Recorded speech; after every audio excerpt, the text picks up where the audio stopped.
최근에 이렇게 중국 시장이 잘 갑니다. 이러니까 투자자분들도 미국이 요즘 꺾이니까 중국 쪽을 좀 봐야 되나? 중국이 그렇게 딥시크나 이렇게 환경이 많이 바뀐 건가? 고민하고 궁금해하시는 분들이 많으실 것 같아요. 그래가지고 제가 이분을 모셔서 좀 여쭤보도록 하겠습니다. 미중산업경제연구소의 조용찬 소장과 함께하겠습니다. 소장님 안녕하세요. 예, 안녕하십니까? 네, 오랜만에 뵙습니다, 네. 소장님. 네, 중국이 요즘 시장이 하도 수상하여 저도 궁금해서 소장님께 좀 여쭤보고 싶은 게 많았습니다. 네, 오늘 잘 부탁드릴게요.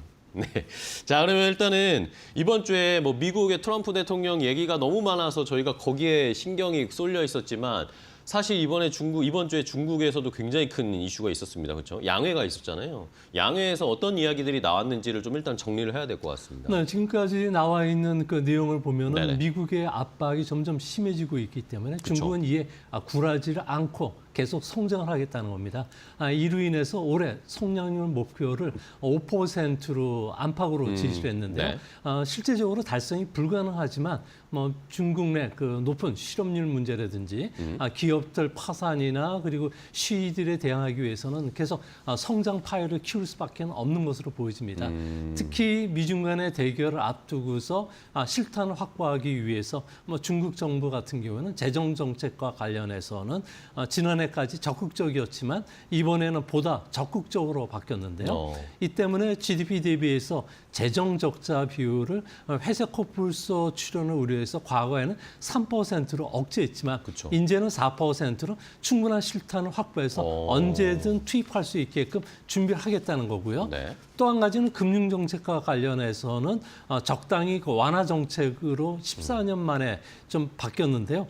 뭐 적절한 시기에 지준율뿐만 아니라 금리를 낮추겠다는 이야기는 네. 수출 기업을 지원해주기 위해서 위안화 약세 정책을 계속 쓸 수밖에 없다는 이야기가 되는데요. 이 때문에 우리나라 입장에서도 원화 약세가 좀 불가피하지 않을까 보여집니다.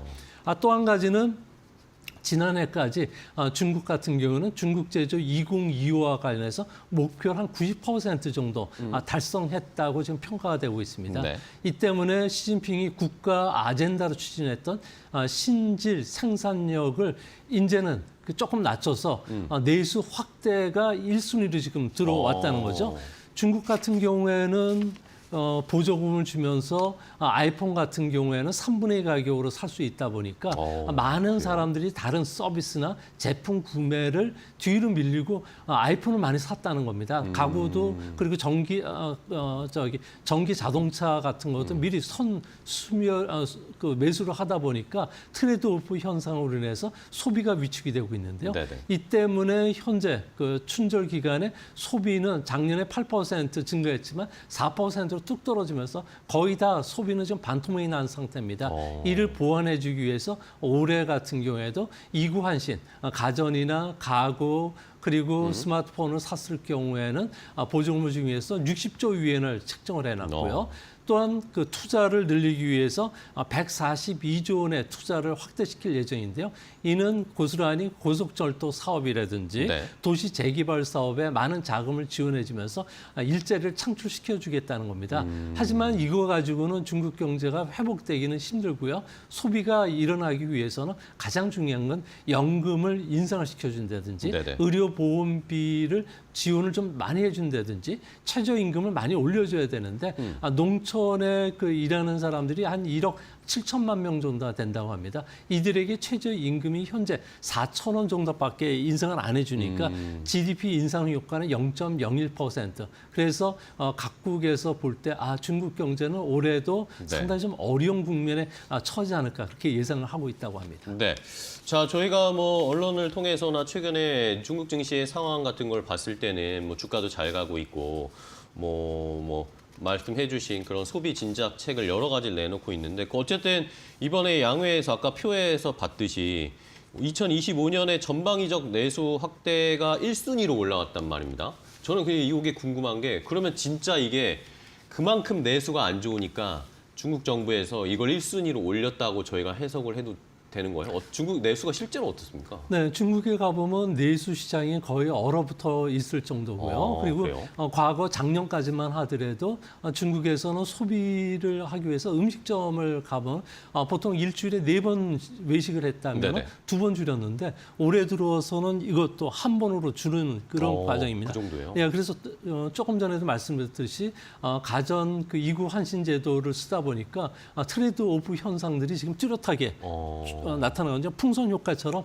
소비가 위축이 되고 이로 인해서 중국 경제 같은 경우는 소비가 전체 GDP 한 70%를 이끄는데 소비 자체가 위축이 되니까 중국 정부가 이제 계속 보조금을 주면서 네. 소비를 이끄는 정책을 쓰지만 중국에서는 실질적으로 돈 먹는 3대 기계가 있다고 합니다. 아무래도 이 3대 기계가 주택과 관련된 네.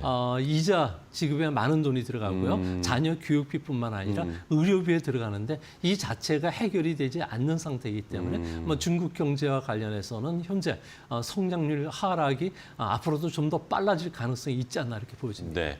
자, 그러니까 중국에 지금 막 자금을 투입하려고 하고 있고 내수 진작책 우리나라에게도 막 손을 벌리면서 좀 여행 와라 이런 걸 하고 있는 걸로 보이는데 그러면은 결국에 지금 양회에서 이번에도 올해도 결국에는 5% 달성하겠다. 할 수 있다라고 했는데 저희는 이제 이게 의문입니다. 진짜 달성을 할 수 있을까 이런 상황인데?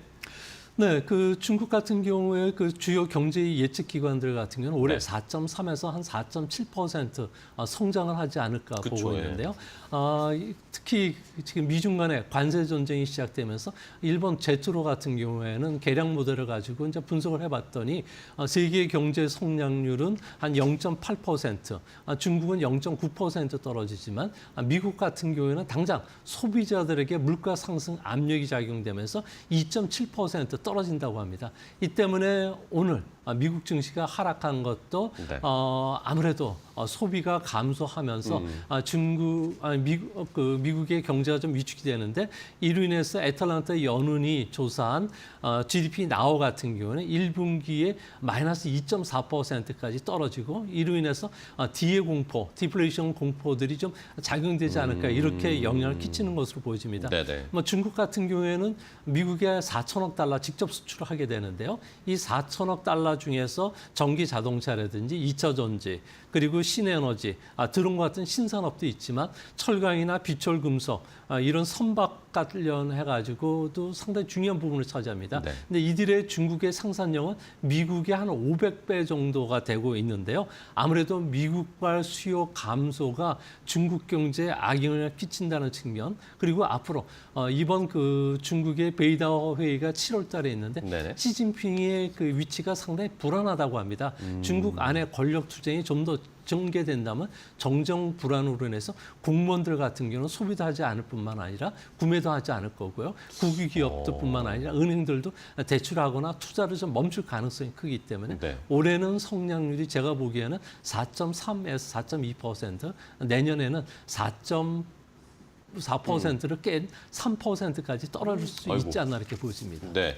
자, 그러면은 어쨌든 소장님께서는 그렇게 뭐 좋지 않게 보고 계신데 중국은 그럼 도대체 뭘 베이스로 뭘 근거로 자신감을 보이면서 5%를 달성하겠다고 하는 거 뭔가 뭐 비책이 있는 겁니까?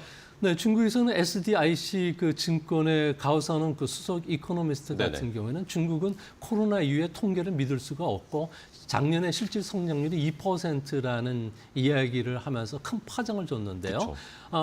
그 신뢰성 없는 통계 수치는 여러 군데서 나타나고 있습니다. 하지만 중국 같은 경우에는 지도부가 통계 목표치를 달성하라고 지시를 하면은 이와 관련해서는 중국의 국가통계국의 직원이 4만 명 정도가 되는데요. 이들이 밤샘 작업을 하면서 지방의 통계 수치서부터 마사지해서 중국 정부가 원하는 수치를 목표를 달성하게끔 한다고 합니다. 그냥 숫자를 맞추는 거군요. 네, 근데 지금은 이와 관련된 슈퍼컴퓨터가 AI가 내재가 되면서 상당히 빠른 속도로 하는데요. 네네. 중국 정부가 좋아하는 수치는 2배로 올려주고요. 또 싫어하는 수치는 반 반으로 줄여지면서 어느 정도가 마사지가 가능하는데 이게 과거에서는 그 몇 주 동안 전개됐지만 네. 지금은 단 몇 분 만에 이를 그 해결해 주기 때문에 아무래도 이런 통계 수치 조작을 통해서 올해도 성장률 목표를 5% 안팎까지 끌어올릴 가능성은 있지 않나 보여집니다. 그렇습니다. 어쨌든 뭐 AI를 또 이런 식으로 활용하는군요, 중국이. 그래서 이렇게 열심히 하나 봅니다. 그러면 이번에 양회에서 또 전인대나 이런 데서 AI 관련해서 그러면은 중국이 뭔가 또 앞으로의 투자나 뭐 개발 계획 이런 것도 있는지 궁금합니다. 뭐 최근에 뉴스 나온 거 보면은 뭐 AI 양자 기술 이런 거 관련된 펀드도 뭐 200조 원 펀드도 설립한다. 중국이 이런 식으로 이야기가 나오고 있는데 양회에서도 뭔가 정책 같은 게 있었나요? 네, 그 시진핑 국가주석뿐만 아니라 현재 그 중국의 그 상무위원들 같은 경우는 공이 기자회견하면서 미국과의 기술 패권 전쟁에서 분명하게 승리를 하겠다고 이야기했고요. 네네. 차세대 성장 육성 정책으로다가 6G를 지금 본격적으로 투자하겠다. 그리고 휴머노이드 로봇과 관련된 산업을 육성시키겠다. 네. AI와 관련된 최첨단 산업들로 융합시키겠다는 이야기를 했는데요. 현재 그 볼스터 로보틱스 같은 경우는 세계 로봇 경영대회에서 항상 1등하는 그런 기업입니다. 이들 기업들 같은 경우에 그 실제적으로 음성으로 작동할 수 있는 로봇이 이제 개발 단계에서 완성 단계로 지금 전개가 되고 있기 때문에 2천만 원대 그 일상에서 설거지라든지 모든 청소를 해주는 이런 로봇도 이제 올해 말서부터는 본격적으로 보급이 될 것이라고 합니다. 또 한 가지는 주목해서 보셔야 될 점은 전인대 국가발전기획위가 있는데요. 국가발전기획위라는 것은 예전에 우리나라의 경제기획원과 같은 경제와 관련된 총괄하는 그런 부서입니다. AI와 관련해서 200조 원 펀드를 설립해서 투자를 지원한다든지 인재를 육성하겠다고 했는데요. 이뿐만 아니라 생성 AI와 관련된 법을 정립하면서 지적 재산권 보호라든지 세금 감면, AI 특구와 관련된 지원을 해주겠다고 합니다. 이 때문에 중국 같은 경우에는 디지털 기술뿐만 아니라 이게 그 실제적으로 융합되는 이런 작업들을 하면서 고도의 자율주행 자동차와 관련돼서 이제 생산이 가능해졌고요. 또 AI가 탑재된 스마트폰, PC들이 알리바바를 중심으로 해서 이제 탑재가 되기 시작했습니다. 또 휴머노이드 로봇뿐만 아니라 머지않아 미래에는 딥시크의 그 저비용 AI 모델과 중국산 반도체가 결합이 되면서 소위 말해서 ASI 시대가 열리게 되는데요. 인공 초지능 사회가 됩니다. 일론 머스크가 이를 알고서 먼저 시작을 했지만 그 미국 정부가 이를 승인하지는 않은 부분인데요. 뇌에다가 칩을 심어서 몸 바깥에 장착되어 있는 슈퍼컴퓨터라든지 양자 컴퓨터 연결 장치를 통해서 인간의 지성보다도 10,000배의 능력을 갖고 있는 지성을 개발시키는 겁니다. 이로 인해서 복잡한 작업이라든지 그리고 비즈니스와 관련된 사업을 한다든지 국제회의에서 언어 지원이 충분히 가능하게끔 하는 사업이고요. 이를 통해서 인간의 수명을 120세까지 늘려주는 시대가 들어선다고 합니다. 아무래도 그 초기에 암 진단뿐만 아니라 그리고 그 불치병이라고 할 수 있는 다양한 그 치료도 조기에 충분히 가능할 수 있을 거로 보여지고요. 이뿐만 아니라 반도체와 관련해서는 중국은 현재 28나노미터 그 이상의 레거시 반도체는 현재는 시장 점유율이 37%, 그리고 10나노미터 이하의 최첨단 같은 경우는 3%지만 이를 빠른 속도로 올려줄 것으로 보여지는데요. 이 때문에 그 중국 같은 경우는 2023년부터 올해까지 신규 반도체 공장이 57곳이 지금 새로 작동이 되고 있다고 합니다. 가격 경쟁력에서 우위를 보였지만 앞으로는 그 수율의 그 안정성, 그 수율성이 상당히 높아질 가능성이 크다는 점에서 이제 앞으로 중국이 만들어내는 반도체 칩뿐만 아니라 양자 컴퓨터, 소프트웨어들이 이제 전 세계적으로 싸게 보급되는 시대가 본격적으로 도래하지 않았나 이렇게 보여집니다. 자, 그러면은 뭐 말씀해주신 뭐 그런 이야기들 ASI 이런 정말 영화에서나 우리가 볼 것 같은 상상할 것 같은 건데. 그러면 결국에 저희가 늘 중국에게 의문과 의심을 하는 건 실제로 이런 기술들을 잘 체계적으로 만들어내는 건지 아니면 정말 이걸 너무나 거품을 씌워서 알려주는 건지 어쨌든 딥시크가 이렇게 출연하고 나서 뭐 엔비디아도 그렇고 전 세계 시장의 판도를 바꿨다는 말입니다. 실제로 이런 딥시크가 중국의 산업에 우리가 진짜로 믿을 만한 혁신이 일어났다라고 봐야 되는 건지 실제로 어떤 변화를 줬는지 이런 것도 궁금합니다. 네, 지금 중국 산업계 같은 경우는 딥시크 이전과 이후로 네. 달라지고 있는데요. 10년에 진행됐던 이런 그 개발 사업들이 단 하루 만에 지금 일어나고 있는 그런 모습입니다. 미국 입장에서는 분명히 AI뿐만 아니라 반도체도 규제시켰는데 중국이 우회로를 통해서 이를 비껴나가고 있는데요. 특히 딥시크와 관련해서는 그 150명밖에 안 되는 인력이 미국의 그 챗GPT보다 10분의 1 가격, 600만 달러의 개발을 시켜놨다는 겁니다. 네. 이뿐만 아니라 알리바바 같은 경우에는 대화형 AI 모델이죠. Q1 같은 경우도 좀 만들어냈는데 이를 적용하는 기업들이 상당히 많아지고 있습니다. 당장 폭스콘 같은 경우에도 스마트폰 그 생산 공정에 AI를 조립시켜서 생산 효율을 좀 상승시키고 있고요. 지리 자동차라든지 중국 자동차 같은 경우에도 이 조립 라인에서 이를 통해서 생산성과 관련된 효율을 무려 15%나 지금 높이는 상황이라고 합니다. 또한 그 제약사들 같은 경우에는 AI와 관련된 이런 소프트웨어가 심전병뿐만 아니라 조기 암을 체크하는 데 네네. 상당히 큰 도움이 되는데요. 과거 암이라고 하면은 1기 암서부터 진행이 됐는데 지금은 0.5기 암 같은 경우도 조기 되면서 네. 중국 정부로 하여금 의료비를 좀 줄이는 이런 효과도 주어질 수 있고요. 또 초상은행들 같은 경우에는 중국 은행들이 대부분 지금 이를 도입하기 시작했는데요. 중소기업들 대출 심사 같은 경우는 상당히 까다롭습니다.